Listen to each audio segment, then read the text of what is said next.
Som. Aonde? Aonde? Tem que ficar mais para trás? Som. Não, mas a câmera tá ok.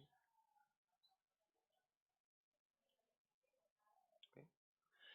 Olá, pessoal. Boa tarde a todos.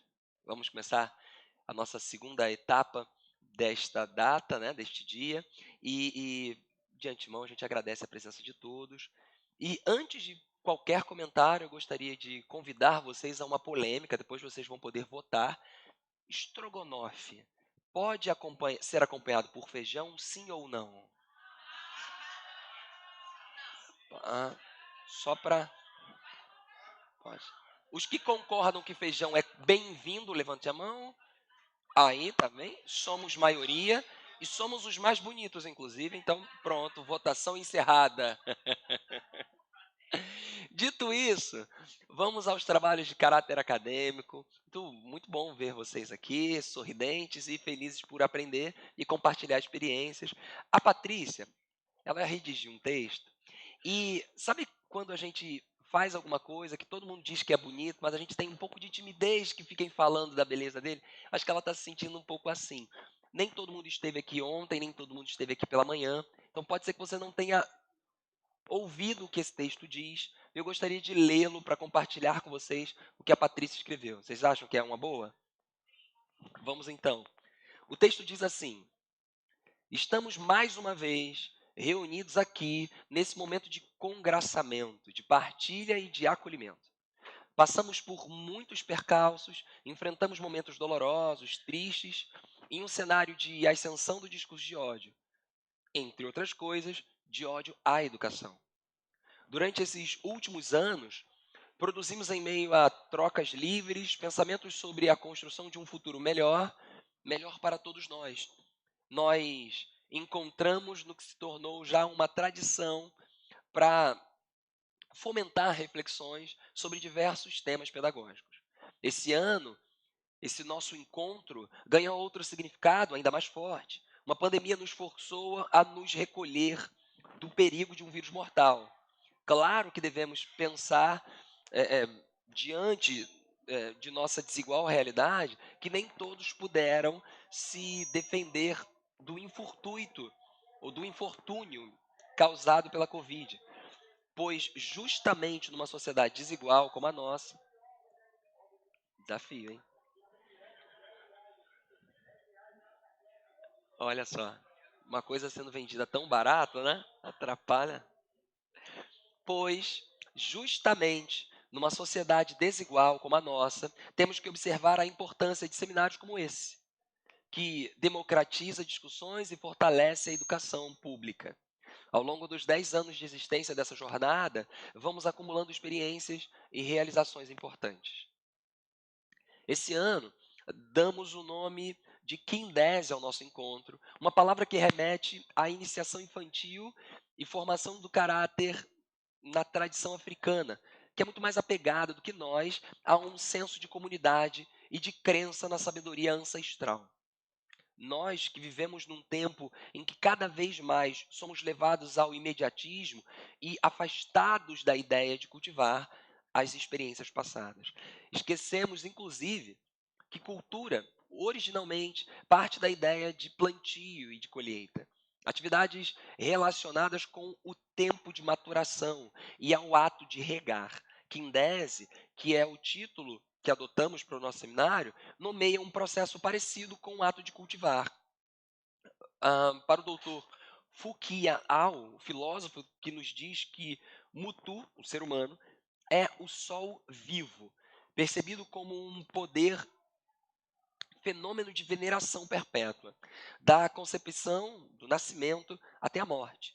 Quindese é justamente o processo de como esse sol vivo é educado, uma vez que é trazido ao mundo físico. E é responsabilidade da comunidade, de todos, gestar esse sol para um livre caminhar na vida. Nesse seminário, no nosso seminário, sempre teve como premissa justamente o sentimento de inclusão, a necessidade premente de ser um palco em que as várias matizes e cores se manifestassem, a troca entre alunos e professores que de nossos encontros participam. Por isso, a Patrícia encerra a fala dela, saudando a todos, todos os participantes desse capítulo relevante da nossa caminhada, reafirmando as grandes lutas a partir dos melhores afetos. Nós somos sol vivos que acendemos o sol da humanidade que há no outro. Muito bom. Bem, para os que não me conhecem, muito prazer. Eu me chamo José Carlos, mas o meu sobrenome é Napoleão e é como todo mundo me chama. Vocês estão, é claro, autorizados a fazer o mesmo. E para a tarde temos uma roda de conversa, a terceira roda de conversa do dia, cujo tema é relações interpessoais e gestão de sala de aula. E para compor a mesa desse momento, eu convido a pós-doutora Gabriela dos Santos Barbosa, por favor. Peço que se sente à última mesa aqui. E para mediar esse nosso momento, a professora Simone, por favor, esteja conosco aqui. Palmas a Simone, gente. Para quem, Simone, eu passo a palavra. Bom evento para todos nós.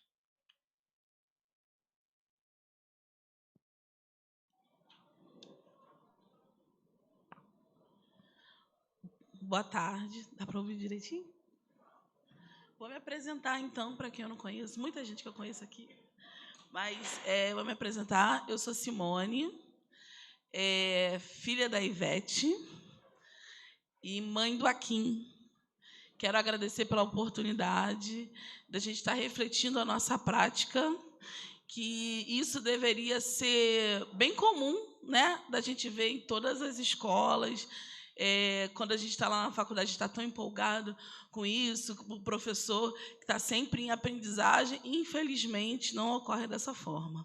Mas que nós possamos aproveitar a oportunidade que nós estamos tendo aqui hoje, com todos os convidados, e entre nós também, né, que no processo de organização nós vamos aprendendo também e agradecer, além da oportunidade, agradecer aos meus ancestrais que me trouxe até aqui. E, aos poucos, eu vou entendendo que não foi à toa, não foi por acaso, que as coisas vão acontecendo na hora certa. Eu sou professora de História e filha de uma mulher analfabeta em relação aos códigos que a gente conhece como letras, né? Mas sou filha de uma mulher muito inteligente. Eu considero ela uma intelectual, nas limitações dela, que são limitações convencionais, né? Mas muito intelectual em outros aspectos que são importantes para a minha formação, né? Então, sempre que eu começo numa escola nova, numa turma nova, eu falo justamente sobre essa questão da gente respeitar todos os saberes. Falo justamente dessa questão da minha mãe, justamente porque isso é o que nos aproxima dos nossos alunos, que nós não somos melhores e nem mais sabedores do que eles, né? Que todos os saberes são importantes. E eu fico muito feliz em saber e compartilhar com os colegas que acreditam nisso também, porque é isso que vai realmente fomentar o processo de aprendizagem, o nosso e o deles, né? E aí não é o nosso deles, na verdade, é o nosso. Podemos começar, então. Bom, boa tarde. Eu fui apresentada como pós-doutora, mas é importante esclarecer que antes de pós-doutora eu sou professora. Na verdade, acho que eu sou professora, né, de escola, inclusive. Tenho uma trajetória, sou da universidade, sim, da UERJ, mas tenho uma trajetória que não sai da educação básica. E, às vezes, passei 1 ou 2 anos afastada, depois retornei como professora com matrícula. Mas eu vou me apresentar assim, mas antes eu vou me apresentar também como ela, que eu acho importante. Só que eu não tenho filhos. Então, eu não posso falar de quem eu sou mãe, mas eu tenho os meus filhos de coração, filhos grandes. Então, eu sou a Gabriela, professora da Daniele e professora do Emerson. Importante isso, porque são pessoas que têm que têm atitudes, vamos dizer, engajamento, participação social, das quais eu me orgulho e com as quais eu me identifico. Então, eu me sinto muito feliz de saber que a instituição onde eu atuo foi procurada por eles e, de alguma forma, eu posso estabelecer essa troca com eles. Então, eu sou a professora deles, né? Embora agora ainda seja do Emerson, não seja mais da Daniele, mas eu olho para a cara da Daniele, eu falei para ela pode ter cabelão, poderosa, diretora e tudo mais, mas eu vejo aquele rostinho de menina da universidade há mais ou menos uns 15 anos, né, Daniele? E eu vejo essa menina e fico assim muito feliz de ver essa mulher maravilhosa e tão comprometida. Aliás, eu estou muito feliz de estar aqui. E sou filha do Luiz Carlos Barbosa e neta da dona Doca, que também era criada em Senzala, né? E analfabeta também, formou 4 filhos, sendo analfabeta, e é muito interessante, acho que daqui a pouco a gente vai passar por isso, mas era uma pessoa que, analfabeta, colocava filhos para estudar e verificava o dever de casa. Então, ela pegava, o meu pai conta, que ela pegava os livros de cabeça para baixo, né, porque ela não tinha nem noção da posição correta dos livros, e eles pensavam assim, nossa, ela é tão braba que ela consegue ler até de cabeça para baixo. Então, a minha história é essa. Eu já não passei as dificuldades que eles passaram, mas tenho essa história bem forte, bem marcada na minha vida e na minha atuação, das minhas escolhas e na minha atuação profissional. Um outro aspecto que eu acho importante destacar, que nesse momento aqui, nesse contexto maravilhoso que eu estou vendo aqui, é que eu também me apresento como professora Gabriela, professora de matemática da primeiro pré-vestibular social do Frei Davi, que ocorria em São João de Meriti e na Rocinha. Eu era do núcleo da Rocinha. Dava aula de matemática, tinha 19 anos, 18 anos, isso já faz quase 30 anos. E aí, sou professora, né? É muito engraçado, a Daniela falou assim, você agora está coordenando o quê? Porque teve épocas de eu coordenar todos os lugares onde eu trabalhava. Porque, assim, aquela coisa, você vai chegando e vai com aquela boa vontade, não sei quando vê, está soberbado de trabalho. Então, eu acho interessante, realmente, acho que, de algum modo, eu posso contribuir um pouco, porque gestão de pessoas é uma coisa que já faz parte da minha vida há muito tempo. Mas sou mesmo professora. Fui professora do Estado durante 12 anos, no Colégio Estadual Inácio Azevedo Amaral. Fui professora da Rede Municipal do Rio de Janeiro, na Escola Municipal Francisco Palheta, ali em Bento Ribeiro, em frente ao Leon Denis, um centro, mobiliza muita gente ali.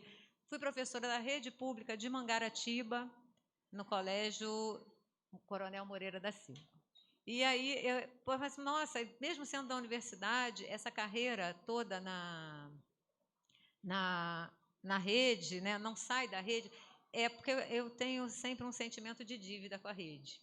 É aquela coisa assim, de você não querer sair da rede, não usar a rede como trampolim.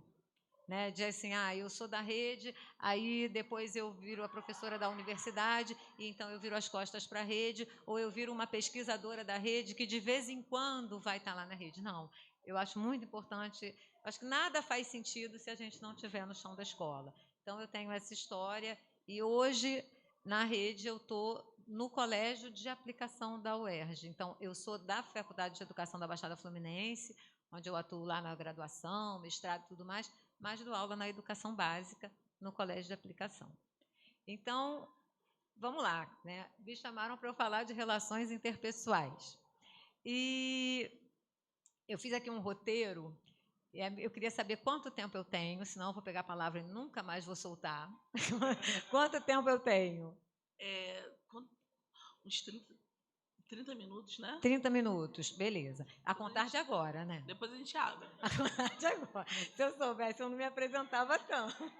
Mas então eu pensei num roteiro de apresentação, que é assim, primeiro eu queria contar um pouco os meus fracassos, depois alguns supostos sucessos, se vocês querem avaliarem, podem me ajudar a avaliar se são sucessos realmente, e depois algumas sugestões que esses 30 anos de caminhada e de relacionamentos interpessoais, né, posso, de algum modo, trazer alguma sugestão. E depois a gente trocar bastante. Bom, os fracassos eu acho interessante contar, porque assim, eu acho interessante, eu estou aqui para falar de relacionamentos interpessoais, e eu estou acabando de vir da escola que eu faço coordenação, e a última coisa que eu vi quando eu passei pelo banheiro dos meninos foi uma pichação assim, Gabriela Piranha.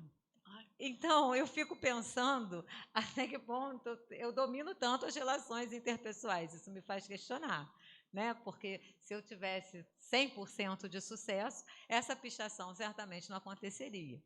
Então, eu não sou aqui uma referência só de sucesso. Tenho dado aí meus tropeços e... Bom, mas, dentre as experiências de fracasso, então, eu identifico assim... aquelas onde a gente tenta chegar perto do outro, mas sem conhecê-lo. Então, vou dar assim, exemplos de relações de sala de aula. Me lembro em Mangaratiba. Eu chegava em Mangaratiba e tentando convencê-los de que eles deviam prestar muita atenção nas minhas aulas sobre divisão. E aí eu falava assim, mas isso sem conhecê-los, sem escutá-los, né? E aí eu falava assim, gente, se vocês arrumarem uma namorada, aí vocês levam ali para a pizzaria, tinha uma pizzaria que eles amavam, aquela pizzaria, sonhavam em ir para aquela pizzaria, e se a gente leva eles para ela, vocês vão com ela para a pizzaria, aí chega lá na hora, vai dividir a conta, vocês não sabem nem dividir a conta. Aí eles falam assim para mim, você acha que a gente vai dividir a conta? Quando a gente vai com a namorada para a pizzaria, a gente vai dividir a conta? A gente quer pagar.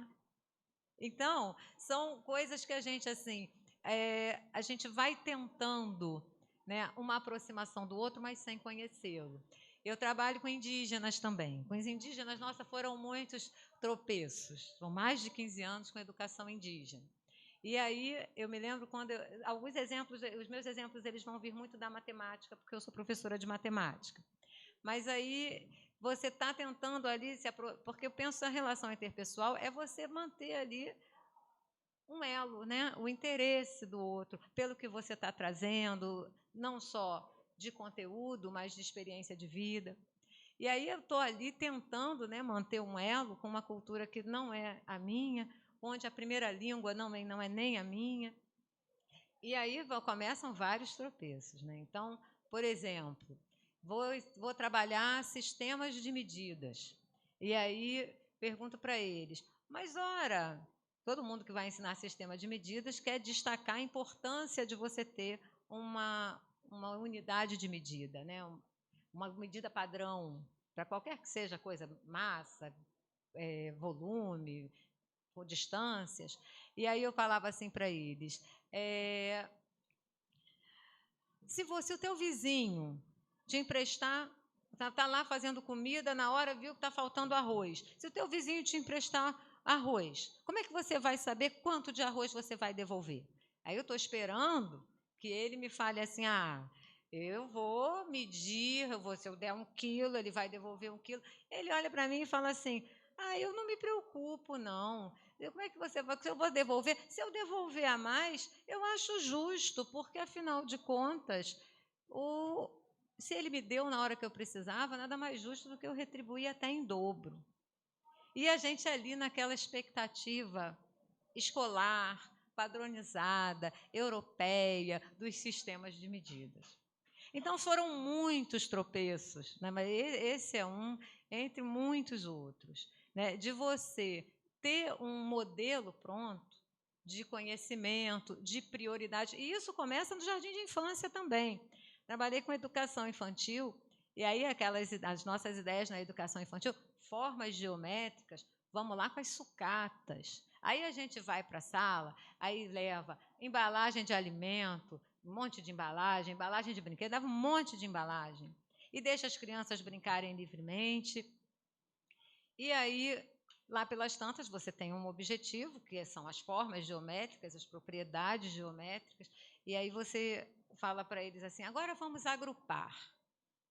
A minha expectativa é que fossem assim, objetos que rolam, objetos que têm vértices, e na hora que eles vão agrupar, o agrupamento deles é embalagem de brinquedo, embalagem de comida, embalagem de remédio, é a funcionalidade. Ou seja, a gente vai tentando a aproximação, mas se a gente não conhece o outro, essa aproximação é muito superficial. Então, assim, são exemplos de tentativas, e quando eu ainda não entendia, e não quer dizer que a gente não passe também por isso ainda hoje, mas assim, que é preciso conhecer o outro. A relação interpessoal, ela passa por conhecer o outro, ela passa por conhecer os critérios, as prioridades, os valores, os interesses do outro. E como a gente consegue isso? Ouvindo. Então, eu trago, né, agora, houve também, aí o que eu trago agora numa segunda etapa de fala, são as experiências, né, mais satisfatórias, onde você consegue uma relação interpessoal, né, onde todo mundo possível, né, onde você consegue uma relação interpessoal. Então, quando eu falo onde a gente consegue, onde assim, onde há uma troca, onde você consegue de algum modo contribuir para a formação do aluno, não só no aspecto de conteúdo, mas você consegue contribuir na formação pessoal, na formação como cidadão das crianças, né, dos jovens. Então, há algumas experiências satisfatórias também. Por exemplo, quando você tem ex-alunos que optam pela sua carreira, eu acho que todo mundo aqui em algum momento já deve ter passado por isso, né? Quando a gente tem ex-alunos que optam pela nossa carreira, né, e que vai chegar para a gente e vai falar, ai, fui fazer matemática por sua causa. No meu caso, matemática, mas fui fazer história por sua causa, fui fazer geografia por sua causa. Essas são experiências de sucesso, né? São experiências de que a gente conseguiu tocar o outro, né, de algum modo, com o conhecimento que a gente está ali tentando mobilizar. Agora, eu também consigo, acho importante esclarecer que a gente também consegue, também considero, e aí é isso que a gente pode avaliar aqui, se é uma experiência de sucesso, quando o indivíduo não vai fazer a nossa carreira, quando o indivíduo faz uma outra escolha de vida. Então, por exemplo, eu me lembro que lá em Mangaratiba, a escolha, né, a gente, como entrava para dar aula, a gente fica logo pensando na estabilidade profissional, financeira daquele aluno, que você vê muitas vezes passando muita dificuldade. E aí você começa a planejar para ele o que você planejou para a sua vida. Então, aquela ideia de, bom, na minha época, a gente que tinha uma situação mais ou menos e queria uma estabilidade, a carreira militar sorria para a gente, assim, acenava. E aí, você entrar numa turma com filhos de pescadores, plantadores de banana, e levar essa expectativa, bom, você pode até ter aqueles que vão, de alguma forma, traçar esse caminho. Mas a maioria não tinha essa expectativa. E aí, quando eu chego lá hoje e vejo filhos de pescadores atuando como pescadores e tendo sustento a partir da sua atuação, um sustento digno e honesto a partir da sua vivência como pescadores que herdaram dos pais, eu entendo que isso é uma experiência de sucesso. Embora eu cruzei aquele caminho, de alguma forma eu contribuí para aquela formação, porque talvez ele esteja com a matemática que a gente trabalhou na sala de aula, ele esteja ordenando, organizando melhor as finanças do barco, mas ele não deixou os aspectos da cultura dele que mobilizavam ele. Eu entendo isso como um sucesso e coloco aqui como questão se vocês também entendem como sucesso. Eu me lembro que agora a gente precisa viver um pouco isso para entender bem isso. Lembro que eu chegava em Mangaratiba, uma turma de 6º ano, e eu perguntava para eles assim: o que vocês querem ser quando crescer? E a menina levantava o dedo e me dizia assim: boleira.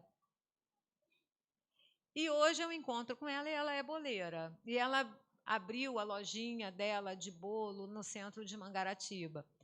Eu entendo que isso é um sucesso. A outra que queria ser boleira não abriu a lojinha, mas faz bolo em casa. E, de algum modo, ela está vivendo de alguma coisa que ela sonhou ser.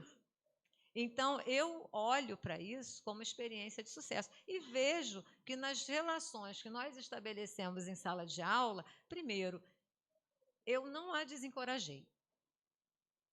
E é um cuidado que a gente tem que ter quando a gente já vem com as nossas expectativas e vai cruzar, né, com outras expectativas. Então, primeiro, só em não tê-los desencorajado, acho que já foi uma contribuição. Mas, além disso, a gente conseguiu fazer uma matemática que ela usa lá nas medições para fazer os bolos, para fazer as receitas. E eu entendo que isso também é um pouco de sucesso. Você usar um recurso didático, aí eu acredito que aqui tenha professores dos anos iniciais também, não sei se tem, mas acho interessante destacar que você usar um recurso didático e, no final do ano, o aluno pedir para a mãe aquele recurso didático de presente de Natal, eu entendo isso como um sucesso profissional. Falo do que eu estou falando aqui, dos professores de matemática, do material dourado, aquelas cubinho, barra, placa, e a gente fazia um uso em sala de aula que as crianças se identificaram, gostaram daquilo como brinquedo, que é o primeiro princípio para depois se tornar um recurso didático. E aí gostaram tanto daquilo como brinquedo que passaram a querer aquilo de presente de Natal. E eu olho para isso como alguma coisa, como uma experiência de sucesso. Agora, se a gente olhar tanto para o que faltou no fracasso, quanto para o que contribuiu para o possível sucesso, aí eu já entro na terceira etapa da fala. Entram alguns elementos importantes, né? Que elementos importantes? Primeiro de tudo é a escuta. É você escutar o aluno. É conhecer. É ouvir. É a gente sair da mesa e andar pelo meio da turma e chegar perto deles e perguntar sobre eles, perguntar, quando eles não estão presentes, perguntar por eles, quer dizer, conhecê-los, escutá-los, saber do que vivem. Eu me lembro que eu almoçava no refeitório junto com eles, e aí eu olhava, eu ficava observando as mãos deles, e eram as mãos assim, de plantadores de banana, meninos novos, com aqueles dedinhos já bem calejadinho da luta ali de colher a banana, de cortar a banana, do palmito. Então, olhar para eles e conhecer assim, o que vai fazer sentido para aquelas mãos? E para aquela personalidade que se constrói naquela lida. O que pode fazer sentido para eles? E aí, me aproximar e conversar e ouvir, porque só conhecendo de fato é que a gente vai conseguir uma relação interpessoal, senão a gente vai estar estabelecendo uma hierarquia, né? Um sistema de comandos. Então, o primeiro passo é a escuta. O segundo é a empatia, né? É a capacidade de olhar o outro com o olhar do outro. Agora, para os professores de português, uma das coisas mais bonitas que eu já vi na vida, eu acho, né, em termos de arte, é o discurso do Gabriel Garcia Marques, quando ele ganhou o Prêmio Nobel com os 100 anos de solidão. E se a gente pegar, isso é fácil, a gente baixa na internet, ou vocês podem baixar fácil. E uma das coisas que o Gabriel Garcia Marques conta na carta, né, ele estava numa academia europeia, né, o Prêmio Nobel é uma mobilização europeia, e ele estava numa academia europeia sendo premiado. Então, é como se assim, olha, vamos lá pegar os latinos e vamos dar oportunidade ao latino. E aí o Gabriel Garcia Marques fala para a Europa inteira reunida que eles fariam muito favor à causa latino-americana se eles olhassem para a América Latina com os olhos da América Latina. E aí eu acho que a gente pode trazer isso para as nossas relações interpessoais, para as nossas questões de sala de aula, que é a gente vai fazer muito pelo nosso aluno se a gente olhar para ele com os olhos dele. Agora, para isso, a gente precisa conhecê-los. Mas a gente fazer o esforço de se colocar no lugar do outro, nos valores do outro, no modo de viver do outro, para a gente, então, olhar para ele segundo uma construção daquele lugar. Talvez hoje eu tenha sido chamada de Gabriela Piranha porque não fiz isso em algum momento. Posso não ter feito. Ou em algum não. Em muitos momentos a gente vai se atropelando e não faz. Né? Mas esse esforço de olhar o outro, segundo o olhar do outro, talvez seja... Então, retoma a questão das expectativas. Então, quando eu olho e penso que quando a menina me diz que quer ser boleira, e tanto a que abriu a lojinha, quanto a que está fazendo o bolo em casa, tiveram sucesso, é porque eu estou olhando para elas segundo o olhar delas, que é o sonho delas. Né? Era aquele sonho, a maneira como elas se construíram para aquele sonho. Ah, mas isso não seria uma visão limitada? Não teríamos que alargar horizontes? Quem somos nós para determinar o tamanho do horizonte?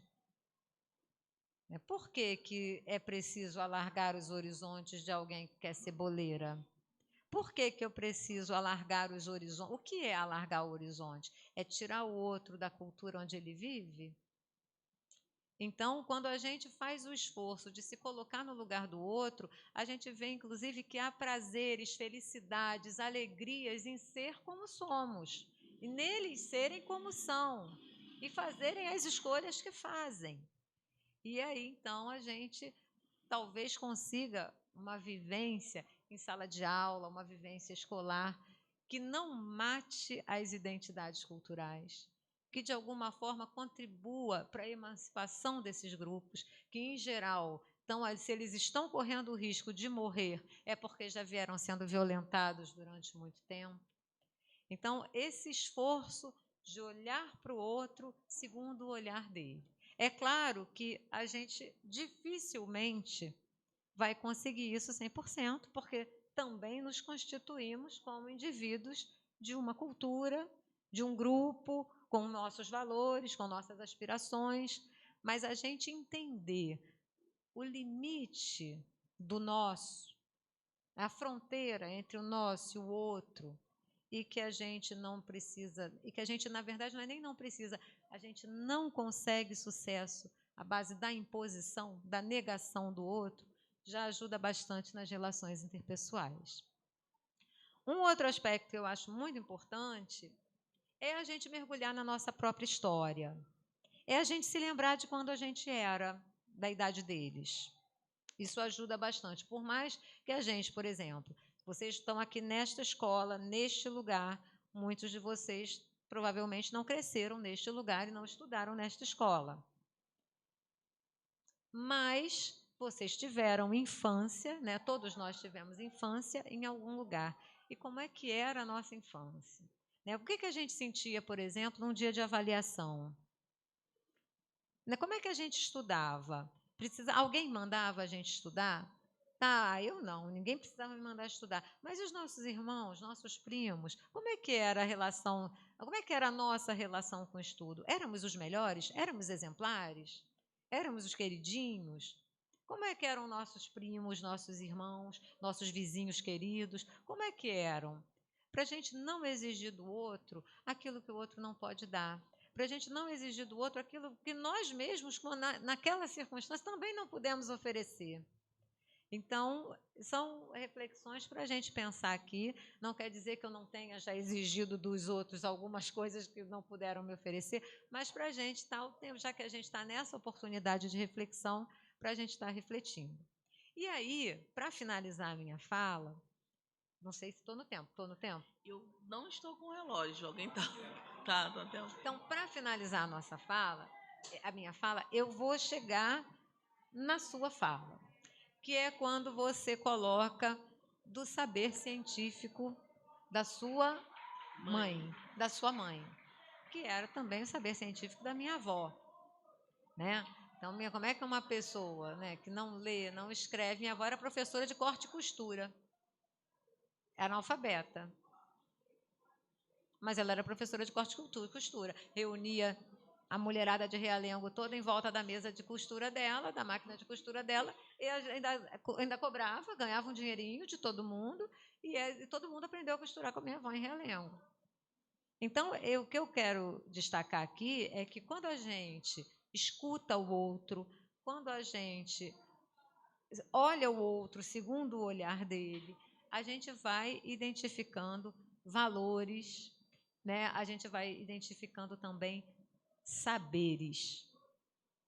E esses saberes, eles precisam ser legitimados dentro da sala de aula se a gente quer alguma troca. Porque se a gente não legitima esses saberes, o que a gente consegue é alguma forma de entrega nossa, que não assegura nem que o outro esteja recebendo. A gente está entregando, mas não assegura nem que o outro está recebendo. Agora, na medida em que a gente reconhece os saberes do outro, né, e o saber dessa garotada toda aí, que está nas nossas salas de aula. Se a gente reconhece os saberes deles, assim como a gente reconhece o da minha avó, o da sua mãe, o do vendedor ambulante, de todo mundo que não é escolarizado, mas que sobreviveu até hoje, a gente consegue, como a palavra usada para nomear essa fala aqui hoje, relações interpessoais, é onde a gente consegue o inter. Então, onde você admite o seu saber, mas admite também o saber do outro, para que, de fato, haja a interação. Então, aí a gente vai, eu deixo um dever de casa, uma palestra com dever de casa. Qual é o dever de casa? Vamos fazer um esforço de lembrar das nossas práticas em sala de aula, das nossas vivências de sala de aula, e assim, onde é que a gente conseguiu perceber um saber do aluno, que não era um saber escolarizado, mas era um saber? Foi com o meu aluno que vendia no sinal e ele me contou como foi que ele fazia para fazer o cálculo da mercadoria, como foi que ele fazia para dar o troco. Foi com o meu aluno que não tem nada a ver com geografia, mas ele tem o mapa do bairro todo na cabeça e ele consegue dar orientação para qualquer um, para ir a qualquer lugar no bairro. Estou dando exemplos, mas eu acho que a gente, com a nossa vivência em sala de aula, consegue muitas outras, né? Então, fica aí o trabalho de casa ou o trabalho de aula, porque a gente vai para uma segunda etapa. Quem quiser contar, eu acho que vale a pena. Não, sim, sim. Viu? E aí, só para finalizar, tudo isso que eu estou falando, eu preciso dar os créditos, né? Porque, assim, eu, em geral, não gosto de preparar slide, eu gosto de bate-papo mesmo. Mas eu preciso dizer que esse bate-papo aqui não estou só eu aqui sentada, tem um monte de gente. Tem o pessoal da pedagogia decolonial, que eu acho que todo mundo que está no movimento já deve ter ouvido falar na pedagogia decolonial, da Catherine Walsh, Quijano, né? Que é, assim, eu não consigo mais pensar numa pedagogia que não tenha traços da pedagogia decolonial, é o que está por trás disso. Nesse olhar das várias possibilidades de matemáticas, tem o Biratã D'Ambrosio, de uma linha da educação matemática, que se chama etnomatemática. Então, tem aí um pessoal comigo. Eu estou aqui, mas estou com eles aqui comigo. E depois, se vocês quiserem até sugestões de textos, que encaminhem alguma coisa, posso mandar para vocês. E é isso. Agora, vamos lá. Agora vamos para Agora que vai começar. Como a gente está falando de práticas, de sala de chão da escola, e estamos com professores, provavelmente muitos vão querer falar. E o professor ali, o professor Nelson, já se colocou. Eu também quero falar, não tem muita coisa.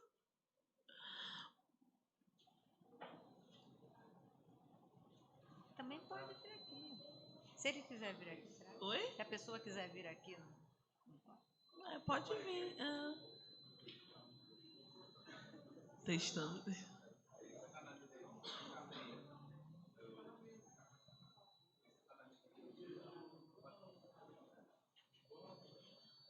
Vem para a mesa.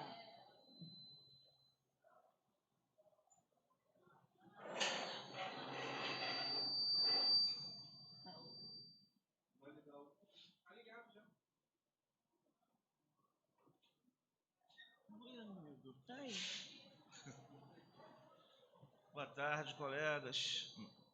Meu nome é Nelson Ricardo, professor de Sociologia, de Geografia e História, aqui do CIEP já há 24 anos. Esse CIEP me deu régua e compasso, que agora virou moda falar nisso, né? Então, aprendi muito aqui com vários colegas e com as turmas também, né?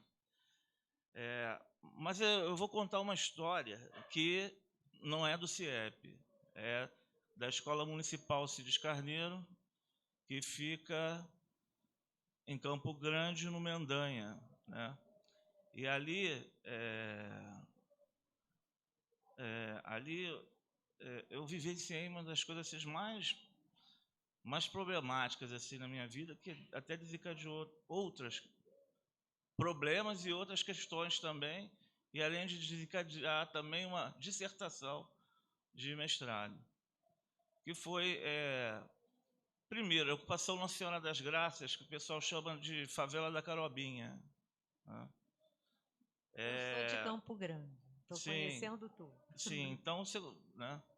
E ali houve uma época, né, que quem controlava Nossa Senhora das Graças, de Carobinha, primeiro foi uma área que ela foi ocupada, né, a princípio, na década de 80, por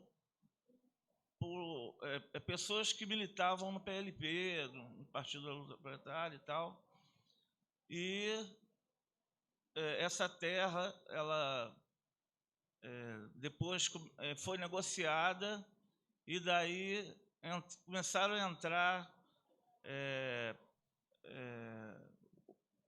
os bandidos da região. E nesse período que o tráfico comandou, eu tinha uma turma de uns 20 alunos, e 15 deles praticamente eles indolavam, né? Faziam indolação. Então era muito comum a gente ser permeado pelo discurso do tráfico, né? E de quanto esse tráfico trazia de benefícios para aquelas crianças, porque é assim que eles viam, né? E aí eles vinham contar que ganhavam um dinheiro a mais, tinham R$ 500 a mais do que o pai deles durante, né, o trabalho do pai, que às vezes era um trabalho ou de porteiro, até de catador de lixo e tal, mas ele estava ali junto com uma pertença, né? E eu sempre falo dessa questão, porque eu acho que é primordial, que é a pertença e junto dos afetos ali, das relações, né? E eles volta e meia mostravam as fotos com armamento e tal. Olha a festa que foi ontem. E dali, como eu dava aula de geografia, né? Eu comecei a pensar o Mendanha, repensar o Mendanha, para poder trabalhar com esses alunos. Eu lembro até que eu fiz um funk, que eles tinham vários negócios. Geografia é uma matéria tão legal. Vou ensinar o aluno o que é o espaço global, essa coisa. Na litosfera está o chão que nós pisamos, na atmosfera o ar que respiramos. Tinha sempre mas só que eles também tinham os funks deles, né? E que era sempre um aviso. Era de uma região de Campo Grande para outra. Aí tal MC fazia ia no flow, né? Não sei, naquela época eu acho que não usava muito isso, mas era sempre um aviso para outro grupo. Eu respirar, porque é um negócio. Porque assim, nessa época eu comecei a andar com uma bolsa com o escudo do Batman, né? Aí o garoto chegou e falou assim: professor, por favor. Você quer morrer? É, aí eu sem entender nada, né? Depois que eu fui, né, sendo trazido para aquela realidade, né, e a gente começa a respirar esses ares, né, da condição que você vai lá, você dá aula, você não vive aquela região, né? E aí eles começaram a me dar várias referências do que estava acontecendo e a discussão se desencadeando, né? Nesse período, as milícias já tinham uma referência, volta e meia aparecia no jornal O Dia, e aí eu lembro que o prefeito na época, era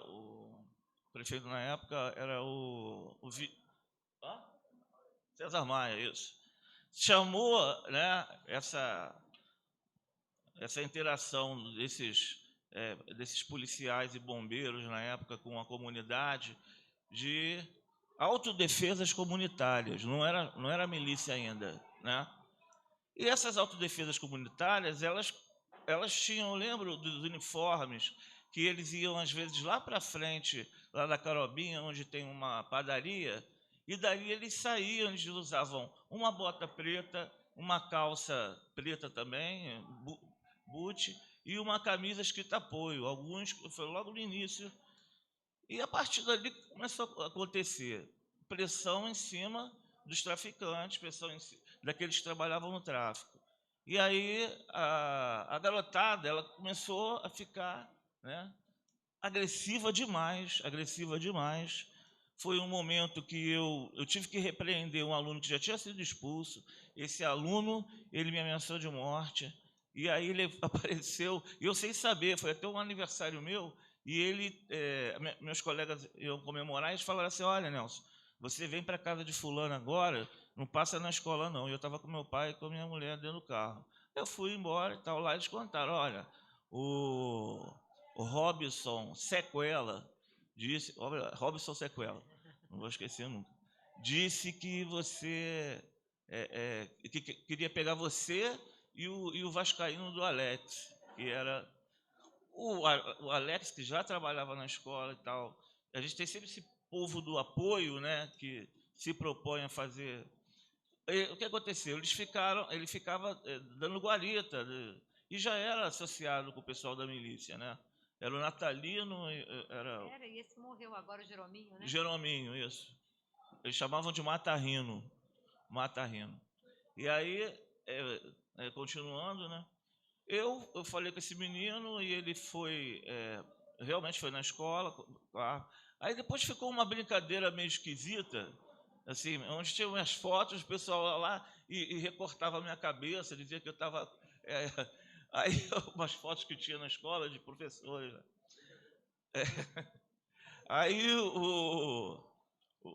alguns alunos que eu adorava, assim, eles ficaram muito dizendo: pô, professor, vem cá, o senhor peidou, né? Eu falei: por quê? Porque fulano de tal aí veio com arma. Aí, o armamento, eu falei: pô. Tá. Uma semana depois entra a milícia e mata uns 10 alunos daquele. Né? Foi um momento assim, horrível para a gente, lá para a comunidade. Muita coisa não sai no jornal, não sai, né? E aí, o que eu fiz? Nesse período, eu já tinha feito, na UERJ, um grupo de estudo da Zona Oeste. E esse grupo de estudo continha a professora Cresquiavo e tal, a doutora Marta, a doutora Sarita. Era em que departamento? Só para ter uma ideia, na sociologia ou na história? Era da Ciências Sociais. Mas aí depois a gente subiu para o 12º e ficou sendo o PPFH, que ainda não era educação. Só depois foi para a educação. Teve aí essas... Então, aí eu comecei a trabalhar com a política local. E isso na minha dissertação eu coloco. Tá. Depois eu produzi um artigo falando sobre essa autodefesa comunitária, eu levei até para apresentar um simpósio lá na Argentina, e outro em João Pessoa, num encontro que teve lá.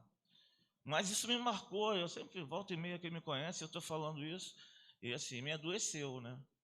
Me adoeceu, porque depois que eu... Porque é aquela história, né? Você vai escrever a dissertação? Vou.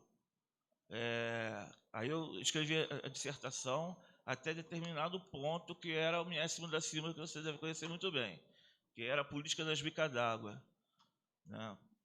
E aí eu fui fazer o doutorado já pegando esse aspecto. Eu falei, poxa, eu queria fazer uma coisa diferente, que não viesse, que fosse uma coisa mais lúdica. Mas o meu orientador ele falou assim, pô, Nelson, continua nessa história aí mesmo.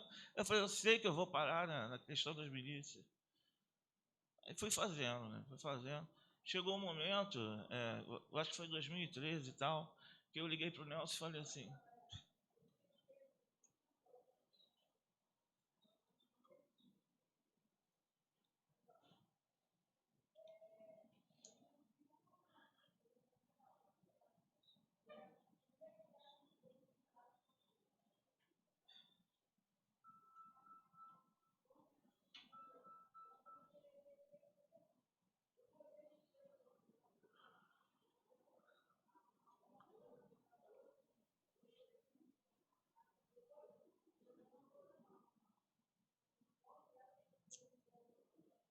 merda.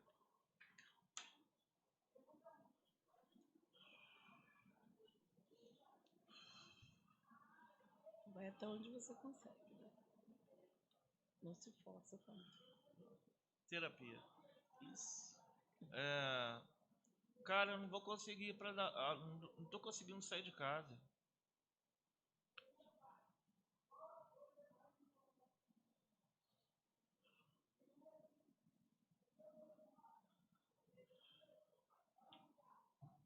Mas eu acho que assim, são riscos, inclusive, da nossa profissão, né? Sim, sim.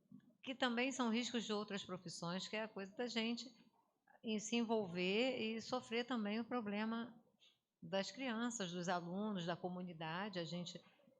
E eu acho, inclusive, gente, assim, pela minha experiência, acho bobagem a gente achar que a gente consegue fugir disso.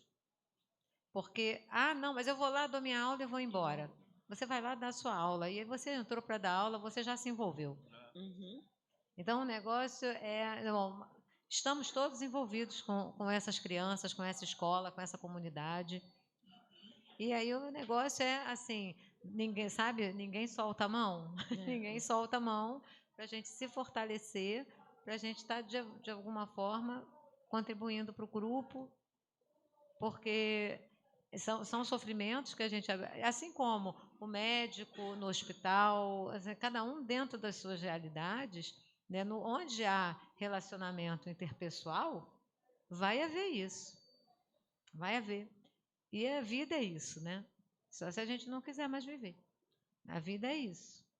E aí o que é importante é a gente, por exemplo, momentos como esse, né, de fortalecimento.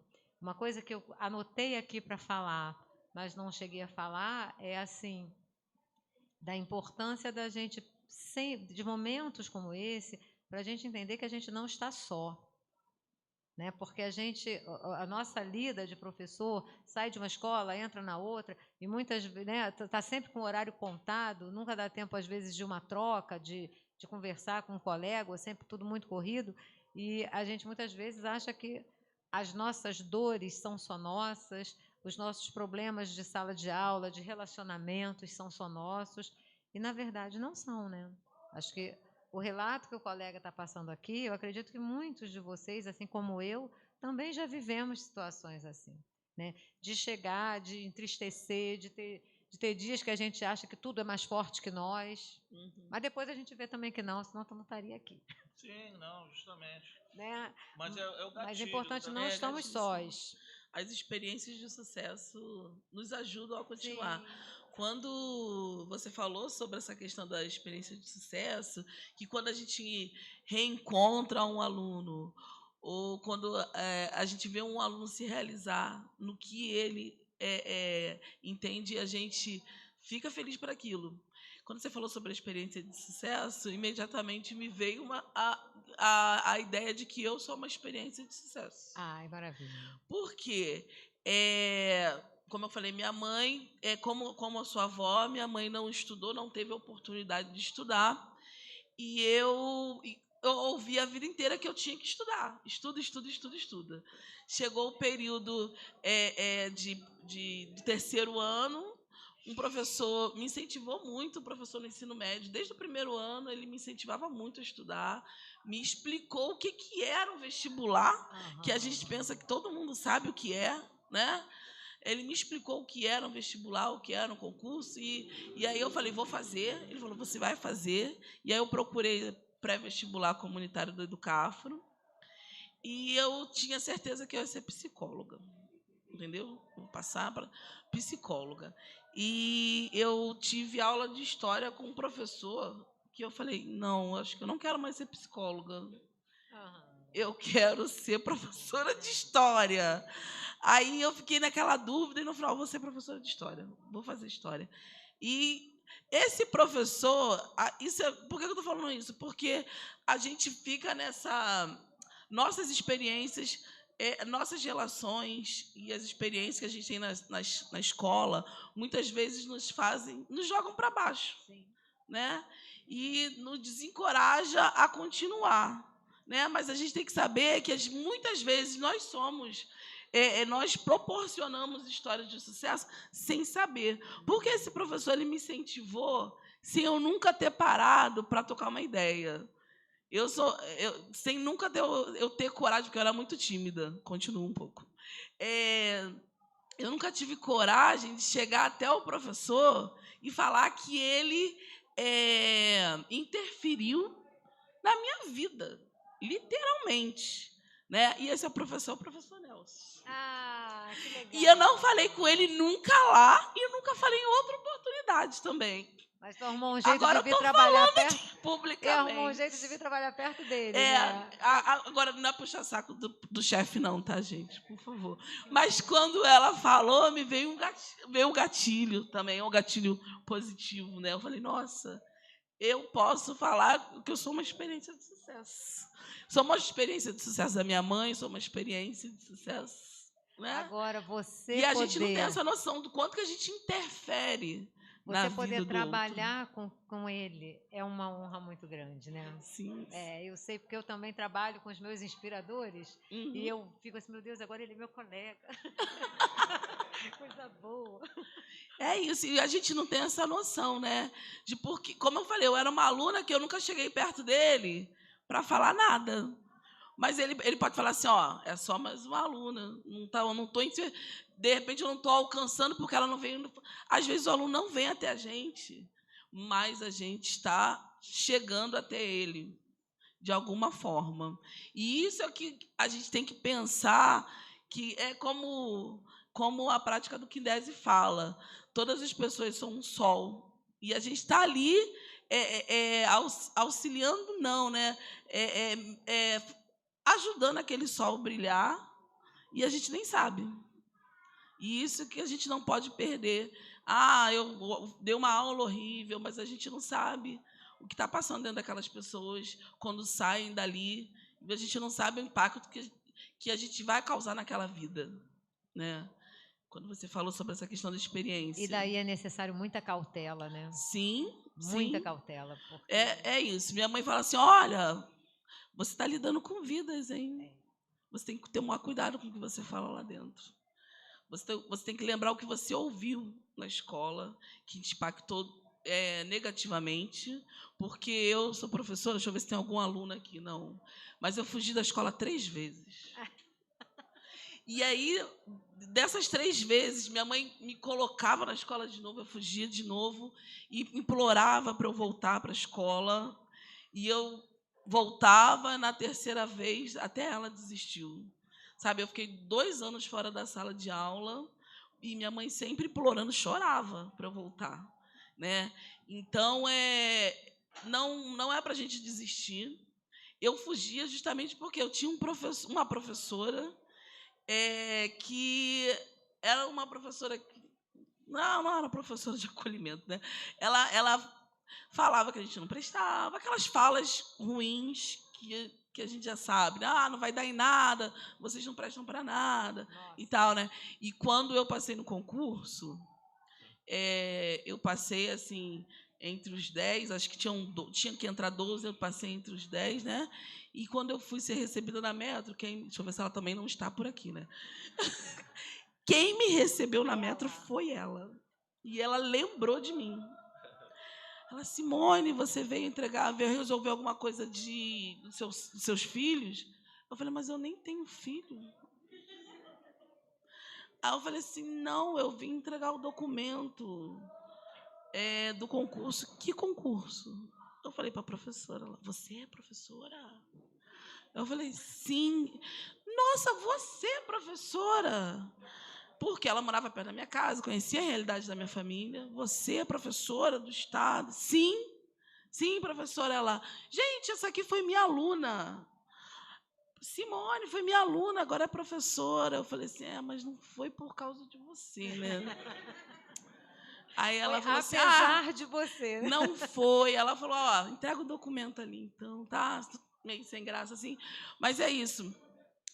Nós podemos... Você falou isso para ela? Oi? Você falou isso para ela? Falei baixinho. Minha mãe falou, tinha que ter falado alto, gritar na cara dela. Mas deixa passar o estágio probatório. Isso.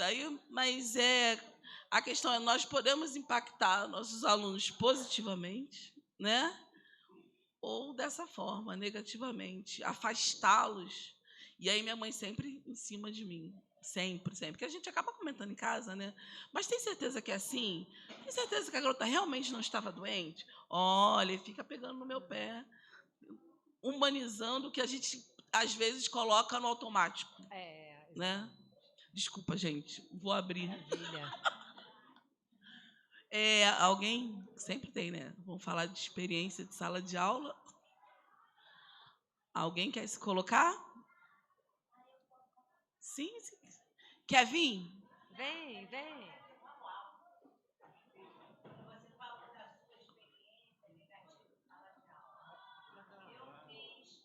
É para gravar.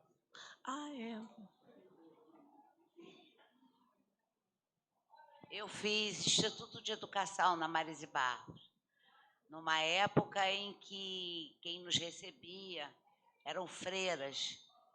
E aí fui lá para a minha sala, né, toda aquela didática, né, tudo muito rígido, e aí dividiram a turma em grupos, 4 grupos, primavera, outono, inverno e verão. Eu caí no outono.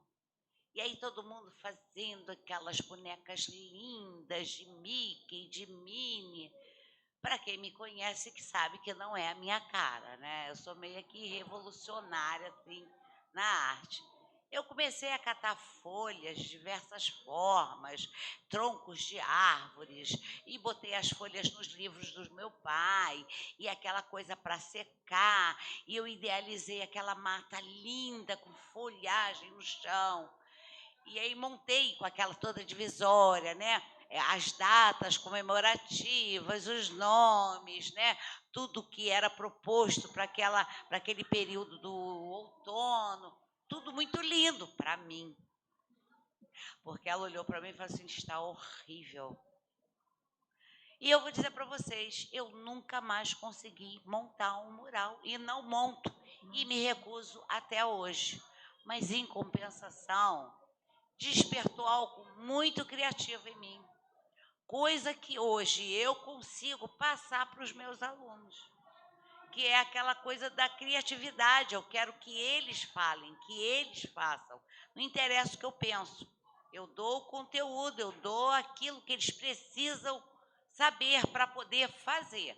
E aí eu direciono, não é assim, você pode ser melhor. Dá uma olhada, tá legal? O que você acha? E aí o aluno vai melhorando. Ele tem que se ver no espelho, não sou eu que tenho que ditar as regras, né? Da feitura, da concretização do objeto artístico. E foi isso que eles fizeram comigo.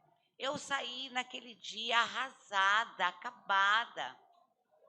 porque eu idealizei um mural. Eu não sei se vocês conhecem, o mural do Instituto de Educação é de uma parede à outra ali, ó. Não é só o pedacinho do quadro, mas é de uma parede à outra que pega os fundos da sala de aula, né? E todo mundo ia ver, porque o grande barato eram os murais. Os murais eram vistos por todos e comentados nos corredores. E ela falou simplesmente que estava horrível. Essa palavra acabou comigo. Acabou. E eu me tornei professora de História da Arte. É isso. Por conta de uma professora de literatura que eu estava lendo o livro São Bernardo, me apaixonei pela leitura, e depois entramos com conteúdo de surrealismo, que eu também me apaixonei. E escrevi a palavra surrealismo errado. Eu botei o L. Ela, Rosângela, vem cá. Olha aqui, lê para mim. Eu falei, ué, o que houve? Está errado. Eu falei, está errado aonde? Você botou L. Eu falei, é porque eu não conheço surrealismo. E aí ela me deu uma história da arte. Eu falei, gente, eu quero saber isso. E aí fiz uma primeira prova para o UFRJ, passei, mas não era o que eu queria. Fiquei um ano parado, fiz para a UERJ, fiz História da Arte, que era o que eu queria, história. Né? Então, somos colegas de disciplina, né?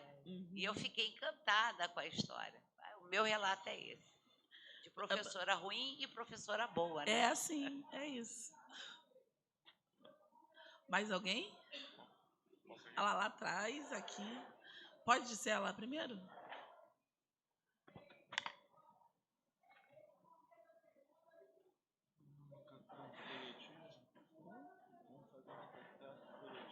Boa tarde, meu nome é Florinda, estou aqui. E aqui no CIEP eu trabalho com ciências, física e química, mas a minha formação é em biologia. E eu tenho 2 episódios assim bem marcantes na minha vida, porque eu escolhi biologia por causa de um professor de biologia do primeiro ano do ensino médio. E antes disso, eu não sabia bem o que eu ia fazer, né? Flanava entre direito, farmácia. E quando eu comecei a ter as aulas de biologia com ele, eu estava numa escola nova, ele me encantou de uma forma, né? A forma dele ensinar a matéria, brincar e sempre provocar os alunos, mexer com eles de alguma forma, aquilo me cativou e eu, né, me tornei bióloga. Quando eu entrei na universidade e eu comecei a fazer as matérias de educação, aquilo me acendeu para que eu definisse que eu realmente gostava de ser professora, que era algo que poderia ser, algo que serviria para mim, de fato. Por quê? Eu fugia da educação. Porque eu tive algumas experiências ruins na escola com alunos e eu queria fugir desse ambiente. Então, eu falava que eu queria trabalhar no laboratório e ser pesquisadora, porque eu queria ficar longe das pessoas, enfim. E eu descobri que no laboratório o ambiente é muito mais tóxico do que na escola. Né? Uma competição desenfreada, ainda mais na minha área. Né? Enfim, foi uma grande decepção para mim. E eu tive uma professora na área de educação, não sei se foi de didática, eu não lembro exatamente, mas é a professora que ensina a fazer planejamento, essa parte bem burocrática, mas ela era uma senhorinha de 90 anos quase, gaúcha, e ela era muito querida, assim, parecia uma vozinha que faz bolo para a gente, e ela tinha uma tranquilidade no falar, e ela falou uma coisa que eu trago para a minha vida, né? E eu tento trazer sempre. Enquanto o aluno ele só ouve aquilo que você diz, aquilo é um conhecimento. A partir do momento em que ele ouve aquilo, em que ele apreende aquilo para ele e consegue ensinar o colega do lado, aquilo virou um saber, porque tem a linguagem dele, tem o pensamento dele, tem a interpretação dele. E aí, é meio isso que me norteia. E quando você falou sobre os altos e baixos, né, os momentos em que a gente tem experiências positivas e negativas nessa intermediação aí das relações, eu me identifiquei muito, porque eu sempre tento fazer isso. E eu fico muito feliz quando eu vejo um aluno explicando para o outro como fazer a questão, sabe? E assim, está sendo muito legal esse seminário, porque está me trazendo essa reflexão. Então, eu queria te agradecer e queria que você me sugestionasse em turmas em que a gente tem muito conflito, né? Porque a gente sabe que cada turma tem um perfil. E tem turmas que os alunos são muito conflitivos mesmo, eles são muito arredios, por conta de algum contexto que ele já vem trazendo. Como que a gente cria nesses ambientes mais hostis um ambiente em que ele se sinta à vontade para a gente fazer essa escutativa? Obrigada. Poxa, eu vou te falar. Posso responder? Não, olha. Não, é a questão que o outro professor também pediu. Quer responder direto ou prefere ouvir os dois? Posso responder? Vou responder, porque senão depois pode ficar muito longe. Uhum. Mas olha só, você me perguntou uma coisa que, se eu soubesse, eu estaria rica, né? Porque acho que ia resolver o problema da educação mundial. Mas tem duas coisas que eu queria colocar aqui, que eu acho que vale a pena.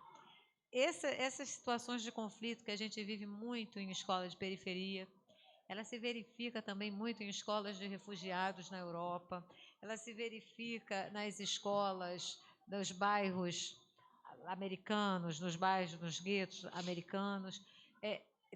Tem a ver com a distância entre a escola, entre o que se fala na escola e a realidade do menino, esse distanciamento cultural. Agora, o que eu tenho tentado, e que eu vou te dizer que 70% das vezes eu tenho tido algum sucesso, é assim: primeiro, a gente tem que se encorajar um pouco a uma coisa que a gente tem chamado hoje na educação matemática, principalmente, de insubordinação criativa. O que é insubordinação criativa? A gente se encorajar a romper em determinados momentos com o currículo oficial, não se insubordinar a ele, e de uma maneira criativa tentar administrar a produção de saberes dentro de sala de aula. E aí, por exemplo, nas situações de conflito, eu rompo mesmo, assim, eu tento, na medida do possível, também a gente também sofre outras pressões, mas eu tento, na medida do possível, romper com o programa tradicional para dar espaço ao saber deles. Assim, por exemplo, um menino que está no 8º ano, que é numa situação de conflito, dificilmente ele acompanha aquele caminhão de equações e sistemas de equações que a gente é obrigado a ensinar no 8º ano. Mas alguma conta ele sabe fazer. Então, de repente, uma parte da aula eu tiro para fazer aquilo que ele sabe. Porque eu percebo muito que o conflito vem por ele não acompanhar, por ele não conseguir fazer nada, não conseguir participar de nada da aula. Aí, quando ele não se ocupa com nada, ele se ocupa com o conflito, com a provocação, com a briga. Então, a gente se encorajar para essa insubordinação criativa. Isso também é um termo científico que a gente tem usando muito. Depois eu posso passar o autor para vocês. Mas tentar isso, sabe? O que ele sabe? Vamos valorizar o que ele sabe. Vamos viver hoje aquilo que você já sabe. É claro que há um risco de, se o indivíduo vem para a escola para ficar só no que ele já sabe, para que ele vem à escola? A ideia não é essa. Mas a ideia é mantê-lo minimamente na escola, para depois a gente, né, fazer mais coisas. E aí vai em cima do que eles sabem.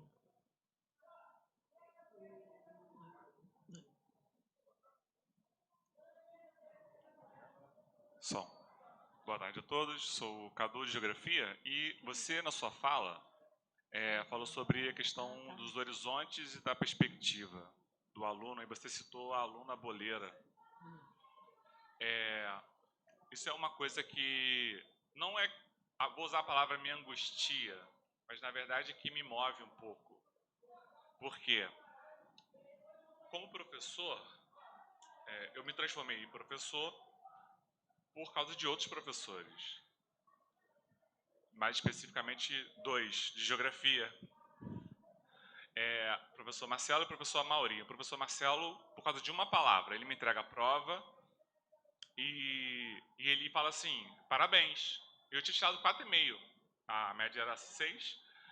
E aí ele falou assim, parabéns. Aí eu voltei, só que todo mundo tinha tirado 0 e 1 na prova.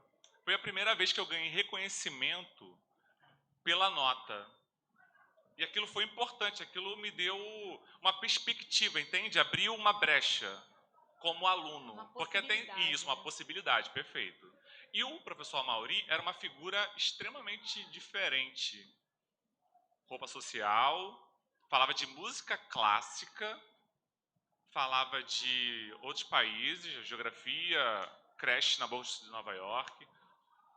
E aquilo era tão estranho para mim que me chamava a atenção e me atraía. Eu falava assim, cara, que ser humano é esse? E ele falava que ia botar música clássica para o filho dele. E aquilo, todo mundo, na época, pela idade, a gente criava uma resistência, entre aspas, né? Fazia cara de, pelo amor de Deus. Mas quando eu chegava em casa, eu queria ouvir a música. O que é esta música clássica? Então, percebe, ele era uma provocação como professor. Ele era o diferente, o estranho. Ele era a brecha, a porta aberta, entende? E aí, quando você fala da aluna que virou boleira, eu concordo com você. Acho mesmo que se meu aluno quer ser entregador do iFood, não sou eu que vou ali criticá-lo, né? Mas eu acho que nós, como educadores, eu queria ver a sua perspectiva em como você coloca isso. Porque ao mesmo tempo que eu não quero criticar o meu aluno porque ele quer se transformar no motoboy, eu quero que ele veja que existe aí aquela nossa discussão sobre o horizonte maior. Porque o que acontece? Me incomoda profundamente, isso é um incômodo meu. Eu dou aula na Barra para alunos que são de classe média alta. E lá é aquela coisa muito menos agora. E vou explicar por quê. Os alunos, o pai é médico, ele vai fazer medicina e não está nem aí. Ele só quer fazer medicina para ganhar o dinheiro, a advocacia e tal. Mas tem um grupo agora que não está mais preocupado com isso. Ele está trabalhando com internet, computador, faz aplicativos. Por exemplo, terminou de formar um aluno meu agora que está fazendo economia. Ele ganhava 25 mil reais porque ele fazia aplicativos. Ele era um garoto de 17 anos. E aí, eu coloco para o meu aluno as possibilidades. A internet não é só Instagram, Facebook e YouTube. A gente, de alguma forma, eu como professor, eu preciso ampliar isso para ele, como foi ampliado para mim. Numa outra época, eu queria que você me dissesse, ou que você colocasse, como você enxerga isso. Como é essa linha tênue entre você permitir ao aluno ser o que ele quer, por causa da perspectiva onde ele está inserido, e, ao mesmo tempo, a gente conseguir abrir essa brecha, entende? Você usou a expressão que eu uso, linha tênue. Posso responder? Ou ela levantou o braço ali também? Ó, o diretor levantou primeiro a mão. Está escrito. Vai responder ou Posso vai... responder? Oi? Não fui eu. Vou responder. Vou responder. Você usou a expressão que eu uso também. É uma linha tênue entre você, né, cumprir esse papel da escola, que eu não digo que seja de... Eu não gosto dessa coisa de alargar o horizonte, mas é de você mostrar outras possibilidades, né? Que eu acho que é onde a escola cumpre o papel que o Paulo Freire coloca de uma educação libertadora, né? O que é essa libertação que a escola pode promover? É justamente esse leque de possibilidades. O indivíduo ele não fica mais aprisionado à realidade dele. A realidade dele ele tem a realidade dele e ele conhece muitas outras realidades. Então, eu não falo aqui que a gente não deva, né, mostrar as possibilidades. Agora, o que a gente precisa ver são os caminhos que a gente trilha para mostrar essas possibilidades. Então, eu trabalhei no Inácio Azevedo Amaral, é uma escola estadual na formação de professoras no Jardim Botânico. E aí ali era a confluência das meninas da Rocinha e do Vidigal, que ainda sonhavam em fazer escola normal, com as esposas de grandes empresários que moram na Zona Sul e que trabalham por esporte. E aí elas iam, assim, mas eu nunca vi tanta coisa dourada no corpo, sabe? E aquele jeito de falar, altamente elitizado. E aí ali não há uma possibilidade de troca. Não é possível uma troca. A coisa passa mesmo pelo interpessoal, assim, não tem uma receita, mas tem assim a maneira como você se coloca para o outro, desde a sua maneira de se vestir, a maneira de você falar, a maneira que você cala, que permite o outro olhar para você e querer te ouvir. Porque assim, você não conhecia o que o professor trazia para você, mas você ficou curioso por ele e pelas coisas que ele trazia. Agora, isso a gente precisa ter essa aproximação, esse jeito, que se você me perguntar como é que é esse jeito, é um jeito que consegue chegar no outro. Né? Quando a gente está num ambiente, a gente se interessa, né, em fazer amizade, que postura é essa que a gente adota para fazer amigos? É a postura que a gente vai ter que ter na sala de aula. Não estou querendo dizer que o professor tem que ser amiguinho do aluno, mas existe uma postura desprovida do status, né, do poder que nos atribuem e que nos aproxima deles. Aí a gente consegue mostrar possibilidades, sempre tendo em vista que o que vai levar às escolhas são muitos elementos. A gente fica marcado pelos nossos professores, mas são muitos outros elementos também que, junto dos professores, vão levar às escolhas. Agora, é o jeito, gente, assim, tem um jeito, tem uma coisa de se mostrar aberto, de verdade, que permite a aproximação deles. Eu vejo, às vezes, como coordenadora de escola, eu tenho professores que os alunos chegam, assim, tem professores que chamam assim, Gabriela, já soube disso, está tendo isso dentro da casa dele. Para determinados professores, eles abrem o jogo. E para outros professores, eles não falam nada. Né? O que esses professores que deixam as crianças tão à vontade para se abrirem, o que eles fazem, o que eles têm que permite isso? É o mesmo elemento que vai permitir essa mostra de possibilidades, que é uma identificação, um acolhimento, uma postura de acolhimento, né, que a gente abre mão dos poderes, das hierarquias. Eu acho que a gente consegue por aí. Não tem receita. Eu sei quem não consegue, né? Aquele pessoal que vai de saltão alto, dourado, isso eu vi, não consegui mesmo. Que é uma distância muito grande, são barreiras muito grandes. A maneira de vestir, a maneira de falar, elas vão assim estabelecendo barreiras, né? Se a gente consegue não ter essas barreiras, a gente consegue que eles nos escutem, que eles, né, vejam as possibilidades. Não sei se respondi, porque realmente é difícil.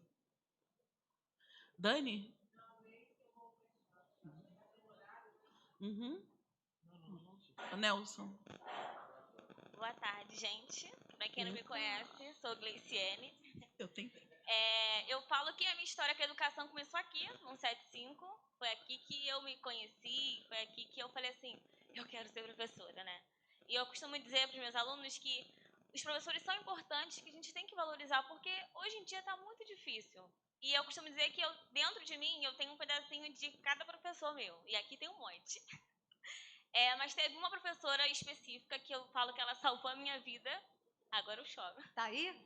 Tá aí? Daniele. Ih, minha neta acadêmica, né, Daniele? Vamos pensar. Daniele, eu estava com uma depressão muito profunda e ela salvou a minha vida. Eu estava na sala, assim, triste. Eu tinha acabado de perder uma pessoa muito importante. E eu já sempre admirei ela e eu falava, eu quero ser professora. Não de matemática, claro. Mas eu quero ser professora. Aí eu ficava, meu Deus, essa mulher é incrível. Todos os meus outros professores. Pensei em fazer biologia, mas vi que não sou de exatas. E eu estava muito mal e eu saía 6h15, se eu não me engano. E eu falei assim, ai, não estou aguentando, preciso acabar com isso. Eu já estava decidida em cometer meu suicídio. E ela me deu um bilhete, não sei se você lembra disso, dizendo assim, se você precisa conversar, me chama no WhatsApp, e um número. E a gente conversou e eu não acabei com a minha vida. Hoje em dia eu estou desfrutando de tudo que vocês regaram em mim, porque vocês foram incríveis. E obrigada por ter salvado a minha vida. Eu sou muito grata por você. Ai, que coisa linda.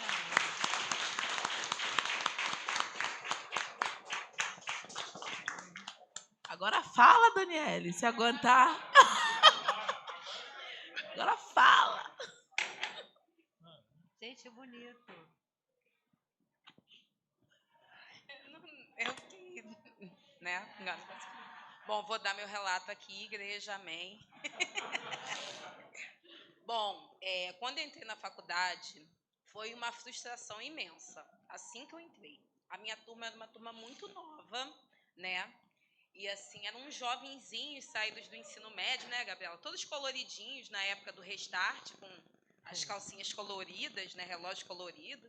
Enfim, já tem algum tempo, se denuncia um pouquinho da idade. Mas, enfim. E aí, todo mundo que passou por um curso de exatas na vida sabe que o terror é o cálculo.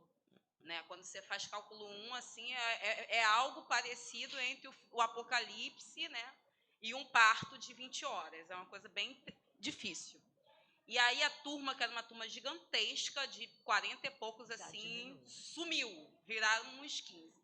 Aí um dia teve uma professora que entrou assim, aí ela estava tentando dar aula de alguma outra matéria.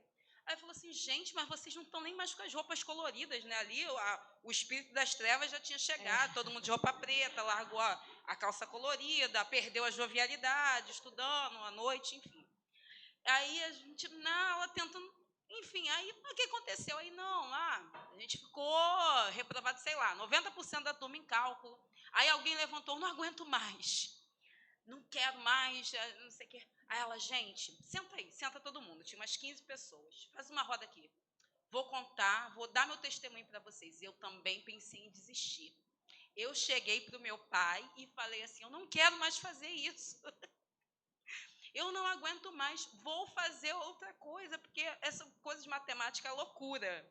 E aí, assim, a gente, né, se sentiu acolhido por aquela fala, né? Se a professora estava falando, a gente estava, era uma coisa, naquele momento foi assim, ó, isso aqui foi ruim, doeu, mas vai passar, porque ela contou a história dela, não. Eu cheguei e falei, vou desistir de tudo. Estava todo mundo naquele mesmo pensamento. E aí, o que você fez? Ah, não, mas está tudo certo no final, né? Foi uma coisa assim, transitória. E essa professora foi a Gabriela, eu estava no segundo período da faculdade, assim, serviu como alento, porque aquele sentimento que todo mundo ali com 18, 19 anos tinha, ela já tinha passado e deu um ar de conforto, de tranquilidade, de que não era o fim do mundo.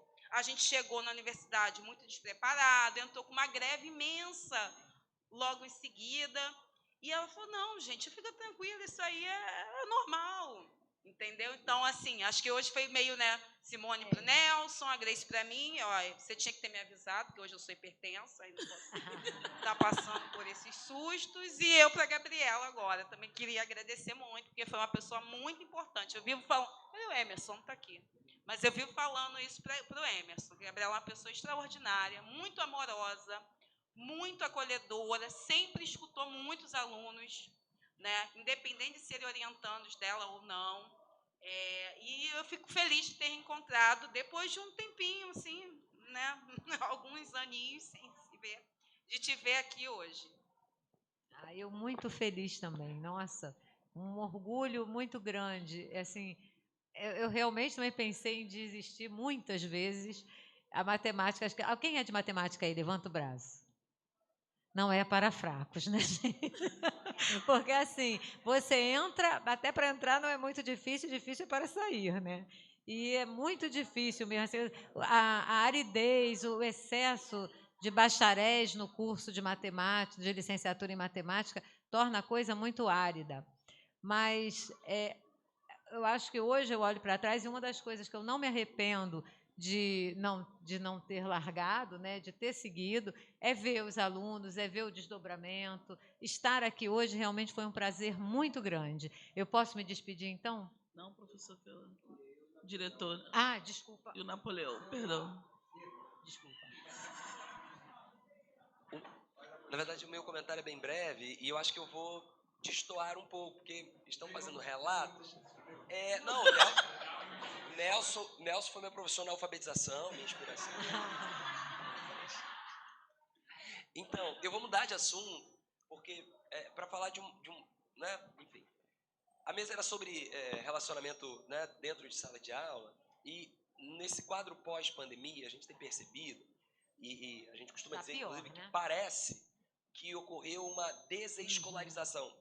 Sabe aquela dinâmica que você conhece como é que funciona os ritos da escola, sabe? Eu chego, eu me sento, eu cumprimento o colega, eu copio do quadro, eu faço atividade. Parece que essas dinâmicas típicas da sala de aula foram perdidas. Então eu queria saber se a academia já está refletindo sobre isso e como é que, né, você tem visto isso. Enfim, como é que seus olhos encontram essa realidade? É só essa a minha pergunta. Sim, Nelson. sim. Posso falar? Então, vamos lá. Eu tenho sentido isso na pele. Tenho sentido isso na pele, como professora e como coordenadora de escola. Realmente, assim, houve um retrocesso muito grande, né? Porque aí eu acho que a gente tem que situar isso, que não é só uma questão de pandemia, mas é uma questão de política de retrocesso. A gente vem vivendo o retrocesso de muitas conquistas. E o retrocesso das conquistas implica no retrocesso dos comportamentos. Esse comportamento, né, ajustado à escola, né, quando ele se perde porque a escola também está sendo perdida.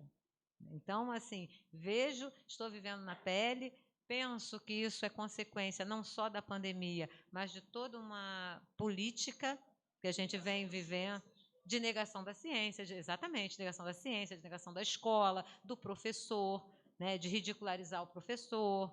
Então, a gente está vivendo agora, a gente sai disso, né? A gente consegue sair disso. A consciência disso, eu acho que é o primeiro passo para a gente começar uma retomada da realidade. Tinha mais uma coisa, mas eu estou pensando aqui para formar. Tá, alô? Não, na verdade, não é bem pergunta, não. Eu queria fazer 2 comentários. Um no que o Napoleão, não, o Cadu falou. E mais antes eu queria falar um pouco sobre essa questão da escutativa, que a gente fala até muito aqui na escola. E eu falo isso sempre, vou repetir, porque eu acho que é importante, algumas coisas é bom de repetir, até para a gente mesmo escutar. E, na verdade, isso acabar entrando na mente, nos corações, no nosso fazer. Que é a questão, a gente escuta, primeiro a gente não escuta os nossos alunos muitas vezes. Né? Então, a gente nem escuta. Né? Então, a gente já vai passar uma atividade, porque aquela atividade é genial. Genial para quem, se você não... Outra, às vezes a gente escuta cheio de preconceitos. Então, a gente já escuta aquele aluno, nós achamos que o melhor para ele é dar aquela aula daquela forma. Mas quem disse isso? E aí tem algumas coisas assim que o aluno percebe isso. Então, você tem que escutar.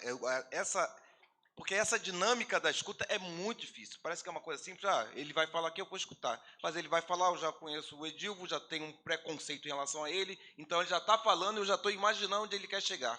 Então, eu nem estou escutando de fato. Então, essa questão da escuta é um exercício muito difícil, porque senão a gente já vai com os nossos valores. Né? Você deu um bom exemplo da questão do bolo. Quem disse que ceboleira não é uma questão de sucesso? Aonde estava escrito que não era? Porque nós já vamos impregnados nos nossos valores e tentamos até referendá-los para outras culturas, para outras situações. Essa não é uma questão que eu cheguei a anotar aqui. Tem uma outra questão ligada a isso, que é quando você escuta, quando você se aproxima do aluno, sem a lógica, também falo muito isso, sem a lógica de ser amiguinho do aluno, não é nem isso, você pode até ser amigo do aluno, certo, Simone? Mas não é uma questão de obrigado a ser amigo do aluno, não é isso. Quando você escuta, você está mostrando que você se importa com o aluno. E quando o aluno percebe isso, principalmente criança, eu tenho uma filha de 11 anos, percebo isso, ela com os professores dela, e adolescente. Se o aluno vê você não é como inimigo, alguns veem até como inimigo também, mas ele não vai te dar atenção. Vou dizer mais, adulto também é assim. Se você vai assistir, de repente, uma aula com um professor na faculdade, se você não gosta daquele professor pessoalmente, porque ele é escroto, ele falou alguma coisa, ele pode até dominar aquele conteúdo, você já dá uma travada no seu ouvido, né? Você já fica meio assim com ele, certo? Então, eu acho que essa questão da escutativa, dos preconceitos, algo extremamente importante. E a questão do sucesso e fracasso que você usou como exemplo também, é muito engraçado, porque eu lembrei que não vou repetir, vou botar lá, Gabriela X. Aqui acontece comigo direto. Eu até brinco com os alunos, olha só, quando vocês me picharem, vocês não estão me sacaneando. E eu, acredito eu, né, as pessoas podem, me dou muito bem com os alunos. Isso não significa que ele não goste de você. Entendeu? Eu ainda falo, ó, vocês estão sacaneando, é a menina que vai limpar. Porque eu nem vou no banheiro. a mesma coisa, professor, falei o mesmo. Nem vou nem no banheiro. Porque, e às vezes, até porque eles vêm de uma cultura muito violenta. Então, às vezes, até a forma dele gostar de você, do professor, pô, esse professor, não sei o que, é isso, é aquilo, e às vezes ele até gosta do professor. Então, isso tem que ser muito relativizado. E, por fim, para falar da questão do que o Cadu apontou, de possibilidade, eu também acho que a escola tem que mostrar um leque de possibilidades. Se aluno não ouvisse funk, a escola tinha que colocar funk todo dia. Se o aluno não escuta Chico Buarque, tem que colocar Chico Buarque todo dia. Porque ele tem que apresentar aquilo que ele não conhece. Isso eu acho bacana, tem que se fazer mesmo. Mas, muitas vezes, o aluno até percebe as possibilidades. O que ele não tem é autoestima. Entendeu? Então, ele não acha que ele... O professor Flávio tocou um pouco nisso meio ano passado ontem. Ele não se vê capaz. Então, ele se vê capaz de ser motoboy, ganhar um dinheirinho, que é, opa, vou ganhar meu dinheirinho, vou poder ir na praça da prefeitura, que bom. Porque ele não se acha capaz de ir além daquilo. Uma coisa é ele ver que tem várias possibilidades, mas ele amar ser motoboy. Aí, beleza. Mas a maioria não consegue nem perceber, ele até percebe que tem outras possibilidades, mas aquelas possibilidades não é o lugar dele. Ele não se vê naquele lugar. Então, engenharia, eu sei que tem engenheiro, mas isso não é para mim. No máximo que eu posso chegar é ser motoboy, é trabalhar na lanchonete, trabalhar na loja ali de churros e etc, etc. Nem sei mais se tem churros, né, que eu sou meio antigo. Tem ainda? Beleza. Enfim, é isso aí. Certo? Então, eu queria fazer só os comentários. Desculpa se eu me alonguei, Simone, mas é isso. Eu posso falar uma coisa rapidinho? É interessante porque as falas, a gente vai se fechando, né? Assim, a gente vai convergindo. Quando eu falo para ela lá atrás, bota ele para fazer o que ele sabe, porque quando ele faz o que ele sabe, uma das coisas que floresce é a autoestima. E aí ele vai de repente conseguir uma motivação para começar a participar, para começar a acompanhar a aula, porque realmente a questão da autoestima é muito séria. E eu me lembrei, Napoleão, o que eu ia falar, que é a gente, nesse momento do pós-pandemia, na verdade, desde a pandemia e agora no pós-pandemia, a gente toma muito cuidado com os meios de comunicação. Né? Como agora, quando era a época da pandemia, os meios de comunicação defendendo, eles diziam como é que deveriam ser as nossas aulas. Então, eu me lembro que eu vi no Jornal Nacional um professor de peruca, e aquilo sendo de peruca de palhaço, fazendo uma palhaçada na frente do computador, né? E o meio de comunicação sugerindo que aquilo é que era ser professor no momento da pandemia. E aí agora eu já ando observando que eles estão já incidindo nesse assunto, né? Que os alunos, que eles estão fazendo pesquisas nas escolas e estão detectando que os relacionamentos entre professores e alunos estão deteriorados depois da pandemia. É um fato, e que a gente tenha mais momentos como esse para a gente pensar sobre isso e pensar em soluções para isso, e não nos meios de comunicação. Os meios de comunicação, no momento de falar sobre educação, esses meios oficiais, eles mais nos atrapalham do que ajudam. Mais alguém?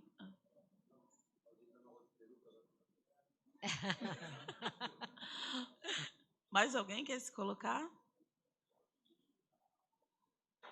Então, vou pedir à professora para fazer as considerações finais. Eu quero dizer que foi um prazer imenso estar aqui. Estou entre colegas, venho quantas vezes me convidarem. Também, se não me convidarem, no próximo evento me informe que eu me inscrevo e venho participar também. Acho que da próxima vez a gente pode fazer uma rodona, e a gente está mesmo na perspectiva da roda, porque somos colegas trocando experiências, né? Inclusive a questão da titulação, acredito que aqui eu já estou vendo que tem colegas também que têm vida acadêmica, então somos aqui colegas pensando numa educação melhor, uma educação de qualidade para o Brasil. E aí eu vou mandar um beijinho para vocês.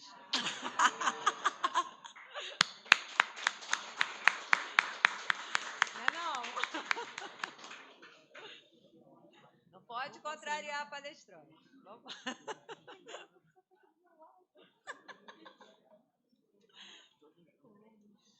Podemos levantar? Hein? Tô apresentador aí, não parece? Tá tudo ligado, cheio de câmera aqui, eu não tô acostumada com isso. Mas foi um Pode prazer levantar. imenso. Gostei muito. Ai, amei. Peço desculpas aí, às vezes eu falo demais, às vezes não trago as respostas que todo mundo quer, mas Não, também foi é muito maravilhoso. difícil. Realmente foi uma troca. Sim. Ô, gente, olha só. Sim. Nesse momento é especial. Teremos a minha amiga Mel entregando uma lembrança à professora. Coisa linda. Palmas à Mel e à professora. E ao girassol. Filha da Meu Deus, obrigada. Olha, tem foto.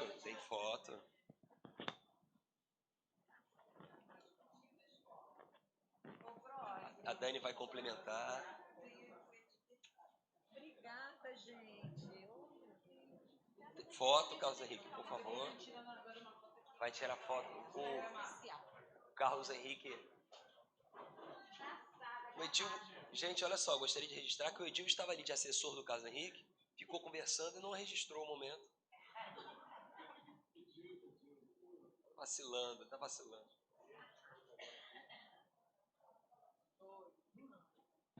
Agora sim, o Nelson me avisou aqui que teremos 5 minutos para beber uma água, fazer um pipi, voltar muito rápido. 5 já é muito. Porque a gente está, né, no laço do tempo, então. É rapidinho,